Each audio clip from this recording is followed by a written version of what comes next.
There are still people coming in, so while we wait for them to come in, I'm going to introduce myself. I'm sorry if I'm moving because this light is right in my eye. I'm Dr. Naziema Jappie, and I'm the Interim Director for the Career Services, but I'm also the Director for the Center for Educational Assessments, where you will probably know that we run the National Benchmark Test. I'm also the Deputy Dean, and I don't see our Dean here today, but I'm the Deputy Dean for the Center of Higher Education and Development, CHED. And if you know of CHED, CHED actually provides all support services to students. So when you get to university, you will find that if you need support in academic development, CHED provides that.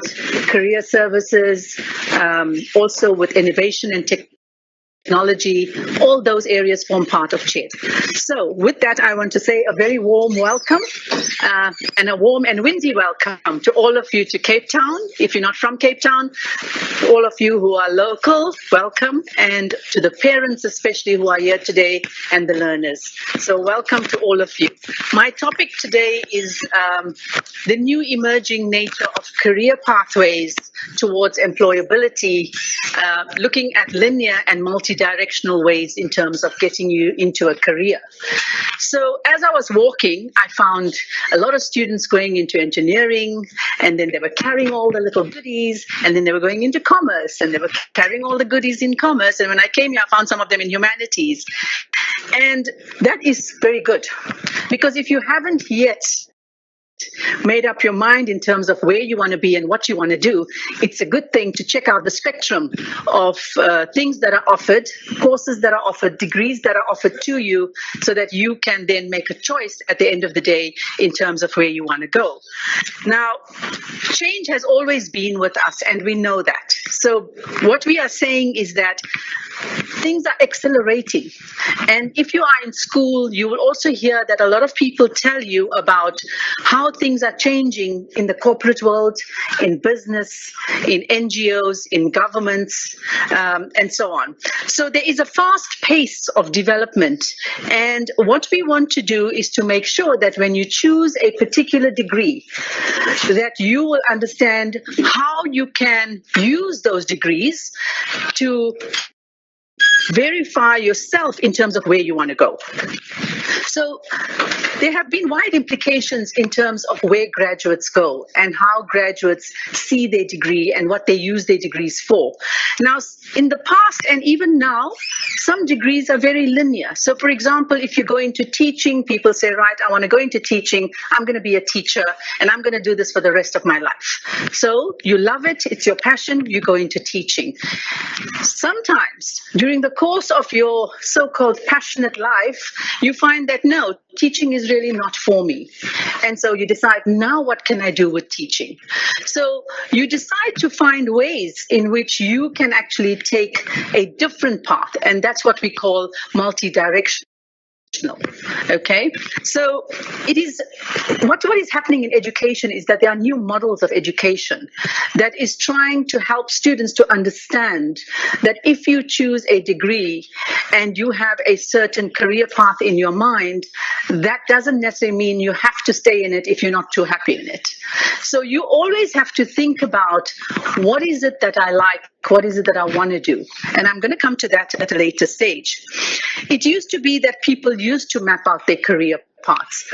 So in the past, there were very few things, and I'm going to give my age away. So when I was at school and I went to university, there were very few careers. There were very few things that I could do. And there were very few things during the apartheid time that also enabled me as a Black person to go into certain kinds of employment. But that has changed, okay? That was a very linear way. So if you wanted to be a lawyer, you went to a good school, you went to a good university, and you got a law degree, and you became a lawyer, and your path was like, I want to be a partner in a law firm, and eventually I'm going to be a judge. So that was your pathway. But now it's very different. Now you can do law, and you can go into various other employments. So you don't have to just work as as a lawyer in a law firm and go and fight cases in court, because maybe you are not the kind of person that likes to stand in front and argue a point with someone who's going to say to you, hey, sit down, you're not saying the right thing. So it depends on where you want to be in terms of your so I know previously people spoke about the change of work and the world of work, and also that how we all take our careers to evolve around our work, because we want a career that is well paying, right? So for the first thing we look at is, what is the salary going to be? But it is not just a clear cut as what is the salary going to be. It is about what you like for that salary to be, because it's also about what you like doing, okay? And when we look at the past, it was very simple. People went to work because they wanted to earn a salary and put food on the table. But today it's very different. Today we look at this. There is a purpose for you to choose a degree at UCT. There is a purpose for you to have self-fulfillment, first of all, for you to like something that you're going to be doing. So if you don't like standing in front of people, then you are not going to be someone who's going to be very fulfilled in being a lawyer in court. Okay, so these are the kinds of things we're going to talk about just now. But basically, it is a life's journey, and you are going to try and fulfill that life's journey for yourself. One of the things is that we look at the past, and I've said to you, in the past, we had very limited options. But if you look at the future, I mean, if I can just get by show of hands, how many of you would like to go into AI, artificial intelligence?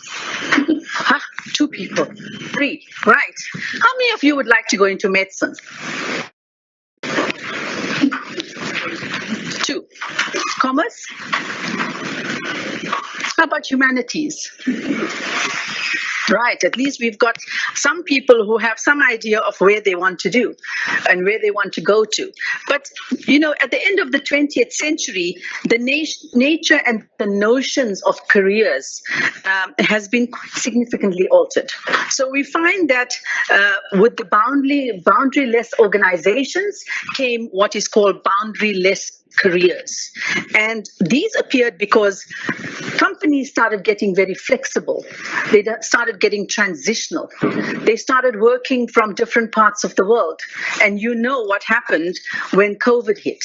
So when we had COVID in 2020, everybody started working at home, and nobody thought that that would be possible. Okay, even at university, we didn't think it was possible that the entire university could be closed and we'd be teaching you online. So it is a possibility that the landscape has changed. The landscape has changed simply because of what is required out there. So we find that there are people who are working much longer these days. I mean, previously we saw at 40, they said, you know, after 40, you don't want to work, you want to retire by the time you get to 50. But now even the 60-year-olds, I don't want to retire, okay? 60-year-olds are also working, they are doing different things. They are doing consulting, they are doing a lot of different things. So what does that mean for the change and the values and the priorities? So when you walk around and when you see that, for example, and I'm going to take humanities because it's right outside, if you walk around, you will see different sort of subjects, right? You see sociology, you see philosophy, you see gender studies, and then you think, if I'm going to do that, what am I going to be able to do with that? Okay, where is it going to take me? So one of the things we want to explain to you is that, you know, lifetime employment is not just about having one single job for the rest of your life. So let's take, for example, if you're going to do gender studies, right? You're going to major in gender studies. What does that actually mean? It means that you're going to get a well-rounded knowledge with theory and practice and all of that, but it can take you, for example, to work in places like UNESCO, okay? The humanitarian NGOs, for example. You can go and work there. You can go and work with the Human Rights Commission. Okay, so it's not a one-sided thing as to I have to do gender studies so I can just lecture at a university. Okay, that's not it. So when we say multi-directional, you must start thinking about where you want to be and how you want to move in which direction with the degree you want to do. So we also say, for example, you must choose an occupation that reflects your personality. And as I said to you, if you are someone that hates blood, for example, I'm just using that, then being a doctor may not be the best thing for you, or a nurse, okay? So I think it's about how do you actually take yourself and say, what do I like? How do I reflect on my own personality? How do I reflect on myself? It's not just what my parents want, and I'm sorry, parents, you are sitting here, but we've had a lot of times where parents do tell their children what to do, and then they find that 2 years down the line, that student is really not doing very well because it's not what the student is capable of doing. And we have ways of assessing students. So you can always talk to the people in the careers, the career consultants. Safia Lahadeen sitting here is one of those. And you can always make an appointment. We do an assessment to see what best suits you. And the other issue is around being honest with the things you can do and the things you can't do. Okay? I think it's important for you to be able to know what your own aptitude is. That's the first thing. You need to understand your own aptitude. I'm not sure whether in your schools these days they do aptitude tests, but I know when we were in school, we used to have aptitude tests. And those tests are very valid in terms of telling you what you can and can't do, or what you can excel in, etc. Also, setting goals is important for success in anything. Whether you are going to be a consultant, whether you're going to work in AI, whether you are going to be a doctor, whether you're going to be a lawyer, or whether you are just going to be a businessman or an entrepreneur, but you have to set goals in life. And I think the goals are important because they assist you in defining who you are and where you want to go to. Okay, coming to university is always a wonderful thing. I mean, it's a privilege to come to university. Okay, you finish your matric exams, your NSCs, you come to university, and then in your first year, you decide, okay, I'm going to do this course and I'm going to take so many subjects, right? And then at the end of the year, you find that, no, it wasn't really what I wanted. Now, sometimes it happens, and it's parents, it's not unusual, okay? Where in the first year, it's a year of trying to get a feel of what you want to do. We're not saying that you got to fail every year after that, okay? But the fact is that you need to set goals for yourself. You need to say to yourself, these are the things I want to do. And if I get to university, this is how I'm going to set those goals at a university level. Now, a lot of times it's about creating the pathway for yourself. And in first year, it's a daunting year for a lot of students, okay, because they come from very protected environments. Your school is a very protected environment because you have a teacher and you have a classroom and you've got a principal, and it's a very protected environment. Your home is a very protected environment. Universities are a very different kind of protected environment, okay? It is not about it's not protected, but what I'm saying is you become a so-called adult when you come into university. You are left on your own in ways in which you have to start taking your courses, attending classes, making sure your assignments are given on time, making sure that you're not sitting in the cafeteria and doing cafeteria 101, things like that. It is important that you set those goals for yourself and that you make sure you have a set routine. Now, the routine is extremely important because it can either make or break you. If you don't have a good routine in which you're going to follow when you get to university to do your own degree, then when you go out into the world of work, the same thing is going to happen. You're not going to have a good routine where you are going to be able to be managed and manage. Okay. Also, your environment reflects who you are. If you spend time with people who sit around playing video games, how many of you play video games? Let's be honest. Right. If you sit around playing video games all the time, you are really not going to get much out of the work that you want to do at university. So we hope that you will succeed during the course of your degree here at university, and that you will make sure that you have good time with your friends, but at the same time, good times with your friends learning for an exam. So we hope that that will happen.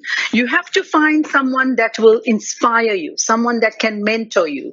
Now, mentoring is also a great way of trying to have someone who can tell you things when they have been through certain ways. That group is going out. Thanks.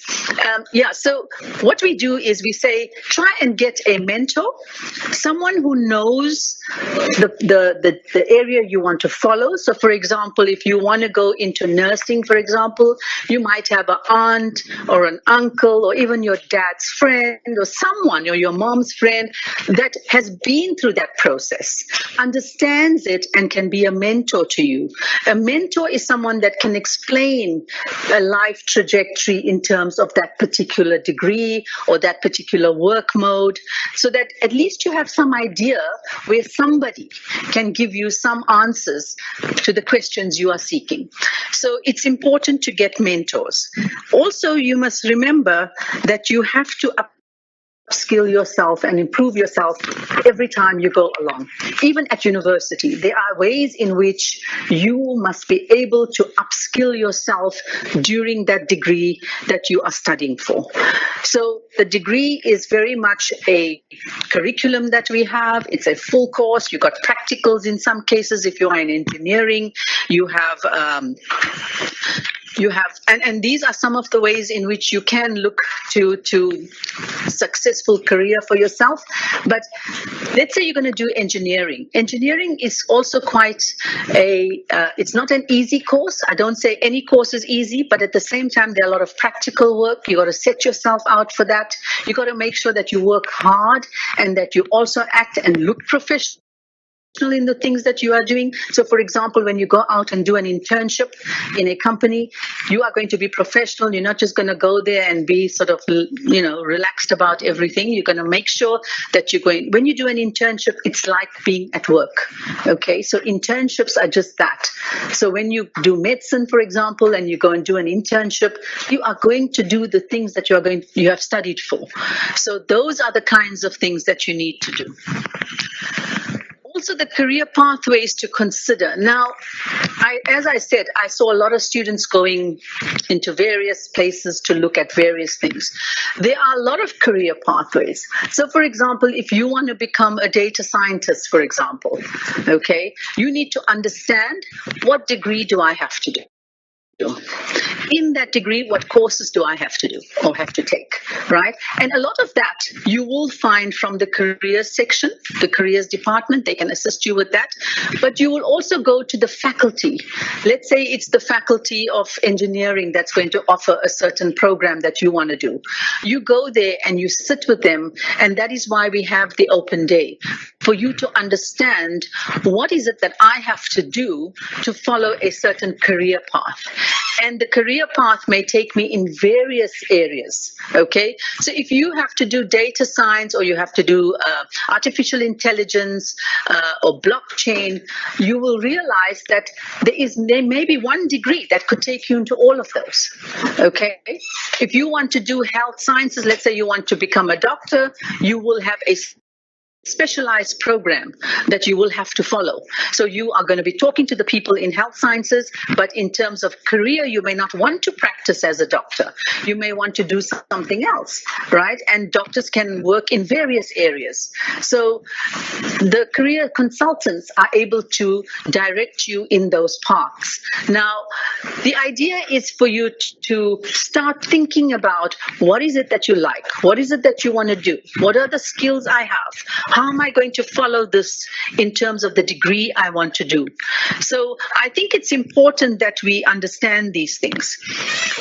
So if we want to actually look at what are some of the things that you are going to be doing, I would suggest, first of all, you go around, you have a look and see. I know sometimes, I remember, there were students that you come to us and say, I want to do engineering, but I'm not sure which engineering I should do, whether I should do industrial engineering, mechanical engineering, civil engineering, and there's all sorts of other engineerings today.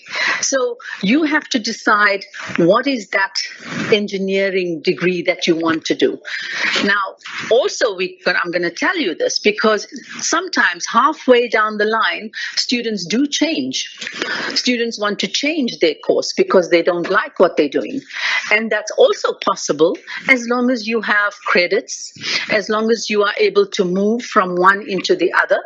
Okay? So, for example, if you're doing engineering and now you want to move into health sciences, you've got to really try and see how you're going to fit a totally different curriculum. Okay? If you want to do drama and you now think, no, drama is not for me anymore, I don't want to be an artist, I now want to move into commerce, there may be some courses that you've done in social science, for example, that can be credit bearing in commerce. So you have to decide in terms of where and how you want to move. So I don't want to take up too much time as we're going to just give some time for some questions and answers. I just want to say that right now you are all in school. That's what I'm assuming, right? You're sitting here, you all are in school, and you're thinking about, I'm going to the open day at UCT. That's going to now help me to see what I can do at UCT. Okay, I'm assuming you're all going to come to UCT. Okay, the best university in Africa. And the nice thing about it is that when you talk to lecturers, you get a one-to-one interview with them to understand what the courses are about that you are going to be doing. What is the career I want to follow, first of all? What is it that I want to do that is going to enable me to be who I want to be at the end of the day? So with most of people just starting from grade 12, grade 10, 11, and 12, I think your kind of focus shifts a lot during school. What my friend is doing, I want to do. What my sister was doing, maybe I want to do. Okay, think about who I am, all right? What I want to do, what I'm capable of doing, and what I like to do. So we have a lot of to talk to people in careers. You can always phone the careers department. You can set up a time. They even do a hybrid. You can do it on Zoom or Teams, and they can talk to you. So don't feel shy. Please use the service. Use the careers consulting services. And what I want to say to you is that if you have a passion for something, you must go out there and follow your dreams. Okay. Sometimes they say dreaming is good because it makes you think about what's possible, but at other times you are also restricted to certain things that you've seen in your dream, right? Things that you may not be able to get to because it's too obscure or it's very far-fetched. But if you put your mind to it, you will conquer it. So with that, I want to say thank you, and I want to say good luck for any of the career pathways that you choose, whether it's linear or multidirectional. But at the same time, I think it's important that you never give up. Okay? So thank you very much.